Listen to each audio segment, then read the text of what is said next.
তখন আমার বয়স ২২। আমাদের ফ্ল্যাট তৈরি হচ্ছে। কিছুদিন আমরা একটা বাড়িতে ভাড়া থাকতাম। এক বিধবা মহিলার বাড়ি। একা থাকতেন তিনি। আমাকে খুব ভালোবাসতেন আর বিশ্বাস করতেন। আমার ধারণা আমি দেখতে খুব একটা ভালো না। কিন্তু মেয়েরা বলে আমি নাকি হ্যান্ডসাম। জানি না তারা কি দেখে আমার ভিতর। আমি বাড়িওয়ালিকে মাসিমা ডাকতাম। একদিন আমাকে ডেকে বলল, তমাল, আমার এক বোন থাকে মুর্শিদাবাদে। অনেকদিন তার কাছে যাই না, আমাকে একটু নিয়ে যাবে বাবা? বললাম, যাব মাসিমা। রওনা হলাম তাকে নিয়ে মুর্শিদাবাদ। ট্রেন থেকে নেমে থামলাম লালবাগ মাসিমার বোনের বাড়ি। মাসিমার বোনও বিধবা, তার ২ মেয়ে আছে। কেয়ার বয়স ২০ বছর আর জুথি ১৮ বছরের। মাসিমাকে পেয়ে সবাই খুব খুশি। তার বোন তো বকবক করেই চলেছে। কেয়া আর জুথিও কথা বলছে, কিন্তু আর চোখে আমাকে দেখছে। মাসিমা আলাপ করিয়ে দিল, এর নাম কিংসুক, ডাকনাম তমাল। শুনতে পেলাম জুথি বলছে, তমাল না, মাল। কেয়া কথাটা শুনে মুচকি হেসে জুথিকে বলল, চেঙ্গিস খান। মুখে বলল, হাই তমালদা, ভিতরে আসুন। এইভাবে প্রথম আলাপ শেষ হলো। দুপুরে খাওয়া দাওয়া শেষ হলো। বাড়িটা দোতলা। মাসিমার আর্থ্রাইটিস, তাই নিচে থাকেন। ২ মেয়ে ওপরের ২ ঘরে থাকে। আমাকে কেয়া তার ঘরটা ছেড়ে দিয়ে জুথির রুম শেয়ার করল। মেয়েদের ঘরে একটা মেয়েলি গন্ধও থাকে। আমি রুমে ঢুকে সেটা টের পেলাম। কেমন জানি অনুভূতি হলো। Single bed, reading table, attach bathroom, একটা আলনা, ওয়ার্ড্রপ আর একটা বইয়ের আলমারি। আমি আমার সুটকেস খুলে টাওয়েল আর পায়জামা বের করে বাথরুমে যাব ফ্রেশ হতে। দেরি হয়ে গেছে বলে আগে লাঞ্চ করে নিয়েছি সবাই। এমন সময় কেয়া এসে বলল, আপনারা আসবেন আগে জানতাম না, তাই রুমটা ফাঁকা করতে পারিনি, একটু মানিয়ে নেবেন। বললাম, না না, আমার কোনো অসুবিধা হবে না। সন্ধেবেলা জুথি এসে বলল, চলুন তমালদা, বেরিয়ে আসি।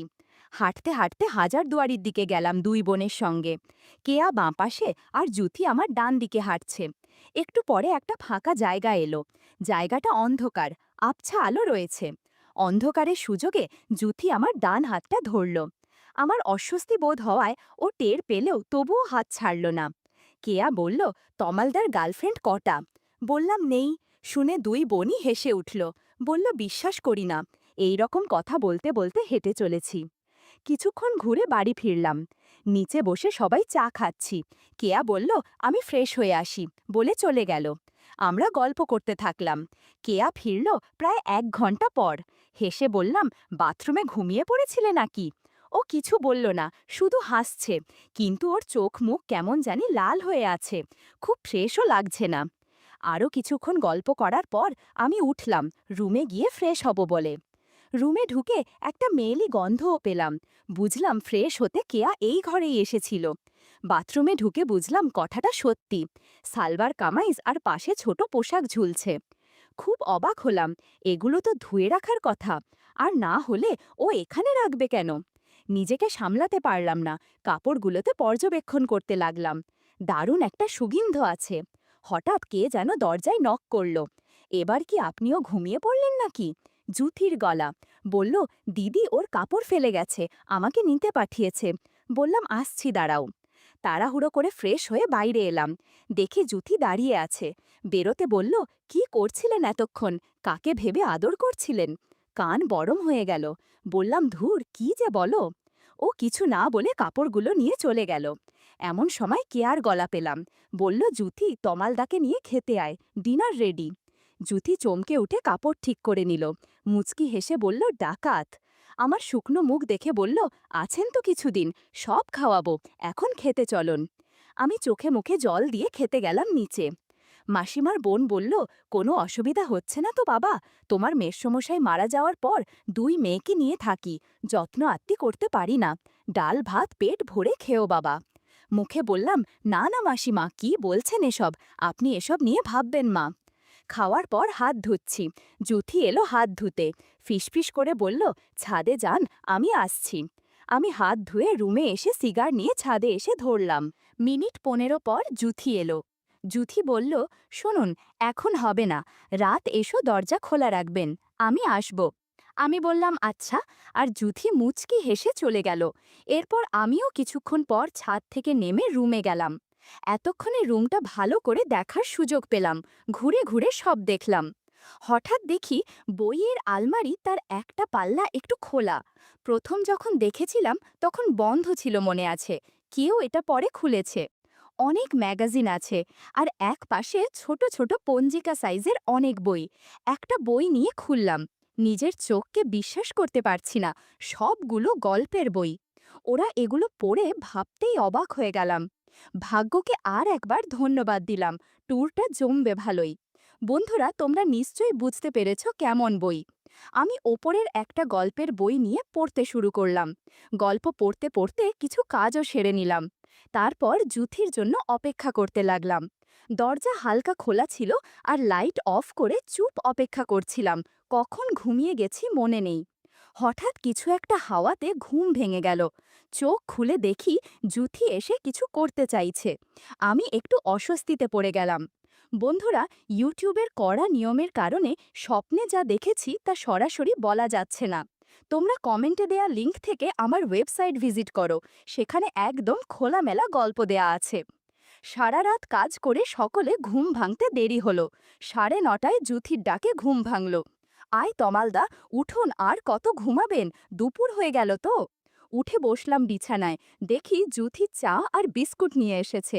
আমি ওর হাত থেকে চা নিলাম, সাইড টেবিলে রেখে বাথরুমে গেলাম মুখে চোখে জল দিতে। ফিরে এসে চায়ে চুমুক দিলাম, বললাম, থ্যাঙ্কস জুথি, চাটা খুব দরকার ছিল। জুথি বলল, আজ সারা দিন বাড়িতে কেউ থাকবে না, শুধু আপনি আর আমি। আপনি যা হুকুম করবেন সব করব। আমি চমকে উঠলাম, বাড়িতে কেউ থাকবে না মানে? জুথি বলল, দিদি কলেজ গেছে, ওখান থেকে বন্ধুর জন্মদিনে যাবে, ফিরতে ফিরতে রাত 10টা। মা আর মাসি একটু পরে বহরমপুর যাবে, ছোট মামার বাড়ি, 2 দিন পর ফিরবে। আপনাকেও নিয়ে যেতে চেয়েছিল। আমি বললাম, তমালদা থাক না, ওখানে ও কি করবে? এখানে থাকলে আমাদের পাহারাও দিতে পারবে, মুর্শিদাবাদটাও ঘুরে দেখতে পারবে, তোমরাও নিশ্চিন্তে কদিন ঘুরতে পারবে। তাই রাজি হলো। আমি বললাম, শিয়ালকে মুরগি পাহারায় রেখে যাচ্ছেন? জুথি আর আমি দুজনে হেসে উঠলাম। জুথি বলল, যান ফ্রেশ হয়ে নিন, ওরা এখনই বেরোবে, ড্রাইভার এসে গেছে। আমি ওকে বলে বাথরুমে ঢুকলাম। 10টা 30 নাগাদ মাসিমারা রওনা হলো। আমাকে বলে গেল, তোমার ভরসায় রেখে গেলাম ওদের, সাবধানে থেকো। বললাম, চিন্তা করবেন না মাসিমা, নিশ্চিন্তে ঘুরে আসুন, আমি দুজনেরই খেয়াল রাখব। গাড়িটা চলে যেতেই জুথি দরজা বন্ধ করল। সাথে সাথেই কিছু ঘটনা ঘটল। ঘণ্টাখানেক পর দুপুর হয়ে গেছে। দুজনে স্নান করে দুপুরের খাবার খেয়ে নেব। সকাল থেকে লাঞ্চ পর্যন্ত 3 কিস্তিতে কাজ করেছি আমরা। এত কাজ করে দুজনে একটু ক্লান্ত হয়ে পড়েছিলাম। তাই লাঞ্চের পর কেয়া ঘরে, মানে যে ঘরে আমার থাকার ব্যবস্থা হয়েছে, সেখানে দুজনে গল্প করছিলাম। কেয়া ফিরতে এখনো অনেক দেরি, কেবলমাত্র 4টে বাজে। কেয়া ফিরবে 10টা নাগাদ। বললাম, একটা কথা জিজ্ঞাসা করব জুথি, রাগ করবে না তো? জুথি বলল, করো, রাগ করব না। বললাম, কতজনের সাথে সময় কাটিয়েছ আমার আগে? জুথি বলল, এটা কি বলবেই হবে? আমি বললাম, না না, তোমার ইচ্ছা হলে নাও বলতে পারো, তবে আমাকে বললে কোনো ক্ষতি নেই। একটু চুপ করে থেকে জুথি বলল, তোমার আগে 4 জনের সাথে সময় কাটিয়েছি। প্রথম সময় কাটিয়েছি আমার প্রাইভেট টিউটরের সাথে, আমাদের বাড়িতে পড়াতে আসতো সে। তারপর দ্বিতীয়বার সময় কাটিয়েছি আমার এক জামাইবাবুর সাথে, তাদের বাড়িতে বেড়াতে গেছিলাম সামার ভ্যাকেশনে। তৃতীয়বার সময় কাটিয়েছি আমার বয়ফ্রেন্ডের সাথে। চতুর্থবার আমার কাজিন, মানে বড় জেঠুর ছেলের সাথে। পঞ্চম হলে তুমি। একটা কথা বলছি, তোমার সাথে থেকে আমার যতটা ভালো লেগেছে, অন্য কারোর সাথে থেকে ততটা ভালো লাগেনি। আমি বললাম, আর কেয়া? কেয়াও সম্ভবত অনেক মানুষের সাথে সময় কাটিয়েছে। জুথি বলল, ও আমার থেকে অনেক এগিয়ে আছে এই বিষয়ে। গল্প করতে করতে রাত হয়ে এলো, আমি আর জুথি ফ্রেশ হয়ে নিলাম। রাত 10টার আগেই কেয়া বাসায় চলে আসলো। ঘরে ঢুকেই আমাকে একটা ইশারা করল। বুঝতে পারলাম কাজের জন্য ডাকছে। আমিও তড়িঘড়ি পরে চলে গেলাম কেয়ার রুমে। এদিকে জুথি নিজের রুমে রেস্ট করছে। বেচারির ওপর দিয়ে অনেক ধকল গেছে। আমি কেয়ার রুমে যেতেই দেখি একটা হালকা নাইটি পরে বসে আছে। অনেক অজানা কিছু দেখা যাচ্ছিল রুমের মধ্যে। ধীরে ধীরে রুমের হাওয়া বদলাতে থাকে। এখানে ঘুরতে এসে আমার ভাগ্য বদলে যায়। একদিনে এত কিছু হয়ে যাবে কোনোদিন ভাবিনি। 40 মিনিট পর কেয়ার আম্মু আমাকে ফোন দিয়ে বলল, আমার 2 মেয়ে কি ভালো আছে বাবা? আমি বললাম, ওরা অনেক সুখে আছে মাসিমা, আপনারা চিন্তা করবেন না, অনেক যত্নে রেখেছি। আমার কথাগুলো কেয়া শুনছিল আর মুচকি হাসছিল। এভাবে ততদিন সময় কাটতে লাগলো যতদিন না তারা বাড়িতে আসছে।